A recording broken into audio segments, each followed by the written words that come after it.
അത് നടന്നേ തീരും. അത് വളരെ താമസിയാതെ നടക്കുകയും ചെയ്യും. ഇറാനുമായി യുദ്ധം വന്നാൽ മിഡിൽ ഈസ്റ്റ് ഇനിയും അട്ടിമറിയും. മിഡിൽ ഈസ്റ്റ് അട്ടിമറിഞ്ഞാൽ നമ്മുടെ സാമ്പത്തിക സ്രോതസ് മുഴുവനും നശിച്ചു. അതുകൊണ്ട് എക്കണോമിക്കൽ സിസ്റ്റത്തെ കൃത്യമാക്കാൻ നമ്മൾ പഠിക്കണം. സൂക്ഷിച്ച് ചെലവഴിക്കാൻ പഠിച്ചവർക്ക് ദാരിദ്ര്യം വരികയില്ലെന്ന് മുഹമ്മദ് മുസ്തഫ സ്വല്ലല്ലാഹു. ഇത് നിങ്ങൾ ഒന്നും കൂടി ശ്രദ്ധിക്കണം. ഞാനിത് വളരെ പണ്ടേ നിങ്ങളോട് പറയുന്നുണ്ട്. ഇനി ഒരു യുദ്ധം ഉണ്ടാവുകയാണെങ്കിൽ അത് ഇറാൻ. ഞാൻ 2000 മുതൽ പറയുന്ന വർത്താനാണ്. പഴയ കേസറ്റൊക്കെ കേട്ട എന്നൊക്കെ അറിയാം. അടുത്ത യുദ്ധം ഇറാനുമായാണ്. അത് ഭയാനകമായിരിക്കും.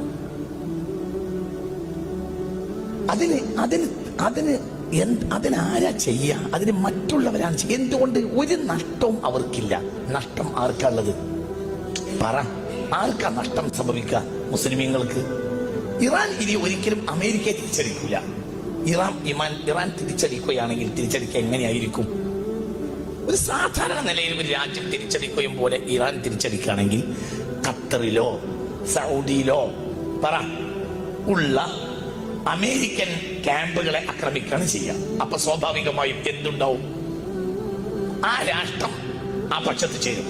ഇത് നടക്കൂലേ? നടക്കും. നടന്നേ തീരും. ഇറാനുമായി യുദ്ധം അനിവാര്യമാണ്. അത് നടന്നേ തീരും. അത് ഫിത്നത്തുൻ അമ്മാഉ സമ്മാഉ അമ്മിയാ.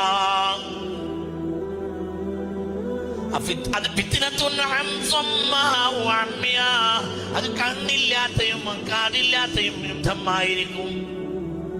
മനുഷ്യരാശി ഇന്നുവരെ കണ്ടതിൽ വെച്ച് വലിയ യുദ്ധം സംഭവിക്കും. അതിന് ഇനി കാലതാമസമില്ല. സംഭവിച്ചിരിക്കും.